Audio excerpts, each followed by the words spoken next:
All right, make sure you got your note sheet ready to go. We're taking a look at 1920s America. So as it says below, new technologies, consumer products, leisure, and entertainment made the 1920s roar, hence the Roaring Twenties. At the same time, there were widespread anxieties about the future and the fears that America was losing its sight of traditional ways. So one of the themes that you're going to see within this is that there is a lot of topics that are going to be focused on very traditional views versus those who have more modern perspectives. Ultimately, by the end of this, what we want you to be able to answer is how did social, economic, and religious tensions divide America during the 20s? Again, with the theme modern versus tradition. So just to kind of recap some of the things that we left off with prior to break is let's start with the Red Scare. So we discussed that the Red Scare was a fear of communism, more specifically Russia, after the Russian Revolution of 1917. It really did infect American thinking. So the big Red Scare of 1919 and 1920 resulted in a crusade against left-wing thinking, radicals, anarchists, even union workers. We've talked about how Attorney General A. Mitchell Palmer rounded up 6,000 suspected communists. This was after some letter bombs were sent out to important people. These people we rounded up were mainly foreigners. Another theme that we talked about a little bit or issue was the case of Sacco and Vanzetti. Niccolo Sacco was a fish peddler, and Bartolomeo Vanzetti was a shoemaker, both Italian. And they were convicted of a murder in 1921 of a Massachusetts paymaster and their guard. They were taken to court, and both the judge and the jury were very prejudiced against the two because they were Italian, they were atheists, they were anarchists, and even draft dodgers. The evidence that they had against them was damaging, but still there were serious flaws. And mainly because of their ethnic background, they were hanged in 1927. So let's kind of transition to another issue. So as rural Americans saw the country become increasingly urban, and what you'll see is that this is the first decade in which more people are living in the cities. These people who are still living in rural areas saw their own positions in the nation slip to relative importance. Many lashed out against the symbols of change. Some even turned to organizations that supported doctrines of hate and employed violence to achieve these ends, the most notably the Ku Klux Klan, the KKK. So the KKK were nativists with an anti-foreign agenda. This is not the KKK of the post-Civil War Reconstruction era, but instead this was a KKK who was very anti-foreigner, Catholic, Jew, pacifist, or against any form of physical violence, communist, bootlegger, gambler, or adulterer. So who were they for? Well, they were pro-Native American, meaning those born on American soil, Protestant, and Anglo-Saxon, those of the white race. The biggest issue you need to understand with them is that they were very much so intolerant and prejudiced against social change. They wanted to keep tradition.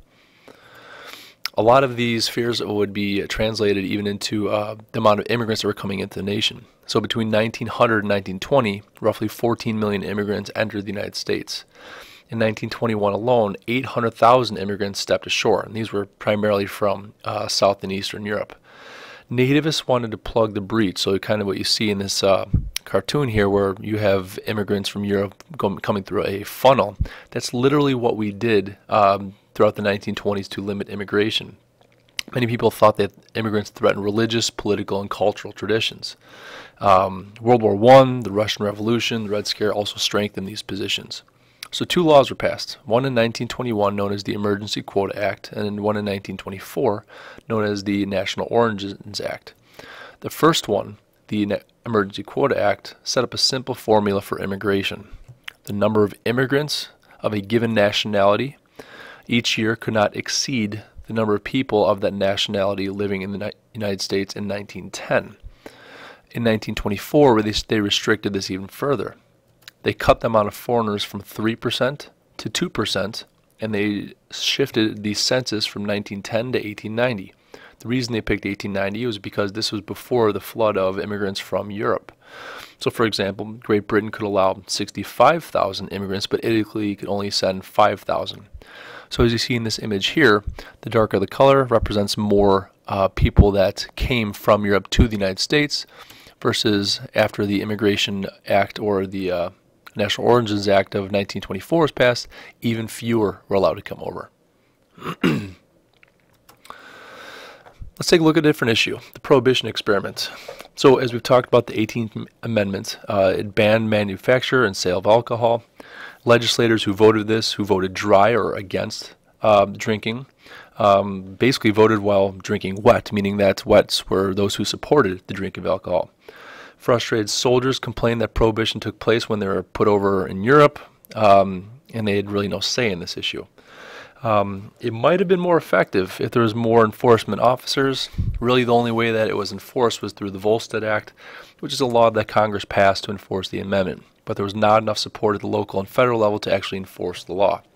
So what it resulted in was people finding ways to go out and drink. Speakeasies were probably the most popular places to go. Underground bars where hard liquor was drunk in staggering amounts by both men and women. Home-brewed beers, bathtub gins also became popular. If there's any positive to Prohibition, it was that bank savings actually increased and then work absenteeism went down. So the goals of those who wanted Prohibition to be passed, to a certain extent, was effective, but really people were more motivated to find ways to get booze as opposed to stop.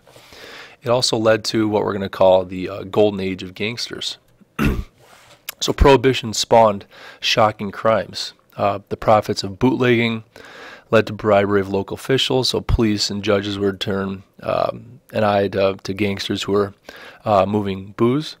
Violent wars also would break out between rival gangs in cities. Al Capone, probably the most well-known bootlegger or gangster of the 20s, rooted millions of blood-splattered dollars. He became public enemy number one, in which the FBI was looking for him. However, he did not see his role in this way. He was not convicted of plotting what was known as the St. Valentine's Day Massacre, which was a murder of 7 rival gang members by firing squad. You can kind of see the bullet holes in the New York Daily News picture there. Some of the individuals who completed this for him were actually even in police uniforms. He was finally got on tax evasion and served 11 years. Some of that time at Alcatraz prison, like you see right there, when syphilis of the brain ailed him terribly. And as I said, he didn't really view himself so much as a gangster doing anything illegal, but more of a businessman based upon, you could take a look at the quote, which is up at the top of the screen. Other gangster activities that were a byproduct of Prohibition would lead to prohibition, gambling, narcotics. By the 30s, the average take for organized crime, the amount they were actually making yearly, was somewhere between $12 and $18 billion, which was a huge, I guess we can call, black market industry. They were also involved, some gangsters were involved in the kidnapping of Charles Lindbergh's baby. Charles Lindbergh, the first man to fly across the Atlantic Ocean alone. And the child was actually murdered in 1932. There was the abduction, a death penalty offense for some of the people involved, but there was really a seedy underbelly as a result of Prohibition taking place. Another issue we can take a look at that is a really good example of traditional views versus more modern views of this era is in the state of education in the 1920s. So education was making great strides in this 20s. Many states were requiring students to stay in school to age 16, 18, or even some to graduation. Science was making equally great strides by wiping out some ancient afflictions. You know, we talked about the Spanish flu, and increasing the life expectancy of newborns. But both education and science took fire from a group of people known as fundamentalists, which is defined to the bottom left. So these were evangelists who charged that, in this case in education, teaching Darwin evolution was destroying faith in God and the Bible, and it was contributing to the moral breakdown of youth during this time period. Other people who were more known as fundamentalists emphasized the trend in science and secular values over religion. So other people thought it was more acceptable to teach evolution. So the man you see in the picture here is John T. Scopes, who actually volunteered to break a law in Tennessee in 1925, actually asking him to teach creation versus evolution in the classroom. When he was actually charged with doing this and breaking the law, he was approached by the American Civil Liberties Union, otherwise known as the ACLU, to challenge the constitutionality of this law. It became a huge case. The two men who would actually be the lawyers within this case would be William Jennings Bryan, who was a three-time presidential candidate, who was Scope's representative to the right, and then to the left, Clarence Darrow, the prosecution. At issue was the theory of evolution developed by Darwin. So Darwin believed that life formed from, gradually developed from simpler forms of life, and this theory clashed with the description created in the Bible. So as we can see here, it was a very interesting case in which it became very popular. It was held in a very small town. It was extremely hot the summer that the case took place. We can see it looks like science is seen as through the Pied Piper here, is kind of leading children away from a religion. So it was a very controversial case that took place within the states. The highlight of the trial came when Clarence Darrow called William Jennings Bryan to the stand as an expert on the Bible. Bryan affirmed that the Bible stated the literal truth. He testified that he believed that God created Adam and Eve, that Joshua made the sun stand still, and Darrow was trying to cast doubt on such beliefs. But Bryan firmly stated, "I accept the Bible absolutely." In the end, I'm sure you want to know what happened to Scopes. He was found guilty for breaking the law. He was fined $100. While the case showcased a major cultural and religious division, it did not heal the conflict or answer the central questions about religion versus traditional beliefs about religion versus more modern views of teaching science. So the conflict over evolution even continues to today. Let's take a look at some mass consumption issues. So prosperity of the economy put the roar in the 1920s. Economy kicked off its war harness in 1920. People were able to buy what they want, and we sprinted to prosperity from 1922 to 1929. What we start to see the beginning of is a consumer revolution. A flood of new affordable goods, such as the automobile, became available to the public. The ingenious machine, known as the assembly line, really helped to create goods that were more mass-produced. The assembly line, at each step, a worker added something to construct an automobile or another product. But it did quite a bit for major industries. The question was, could these companies who were mass-producing things find markets for the goods that they planned to spew forth in such large amounts? And like we saw today with some of these advertisements, this is what allowed these companies to do so.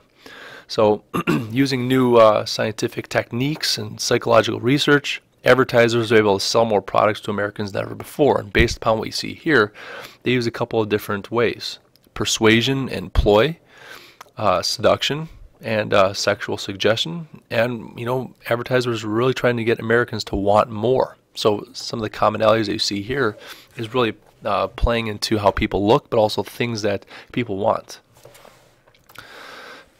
People would also spend quite a bit of money on spectator sports. So sports became a big business in the consumer economy of the 20s. As you see here, Babe Ruth, or George H. Herman Ruth, was a major baseball player in which people would flock to see. They wanted to go to Yankee Stadium, otherwise known as the house that Ruth built, to see him knock home runs out of the park. Jack Dempsey, a boxer, was a fighter that knocked out the French light heavyweight George Carpenter in front of fans that paid in total more than $1 million in tickets to see this fight. And the ring, as you can see in the very center here, extremely small, but people wanted to be there. There was also new marvels such as refrigerators, vacuum cleaners, and cars and radio, but people really were willing to spend their money. As we talk about putting America on rubber tires, we're taking a look at Henry Ford as one of the best-known industrial wizards of the era. So his Model T, otherwise known as the Tin Lizzie, was cheap, it was rugged, it was reasonably reliable, and by the 1920s, it cost only about $260. In 1914, Ford put out 500,000 Model Ts versus 1930, they put out 20 million Fords. 1929, over 26 million motor vehicles were registered. 1 in 5 Americans had a car. So this was becoming a product that people were becoming, that was becoming more affordable. So what's the impact? The production of the car would employ about 6 million people in 1930. So it creates new jobs supported by new industries: rubber, glass, fabric, highway construction, garages, gas and tires. It became a necessary prop for self-respect even. The millionth person injured in a car took place in 1951, so we could see how people are buying more. It was quite dangerous, but at some point in time, some people even called it, the automobile, a house of prostitution.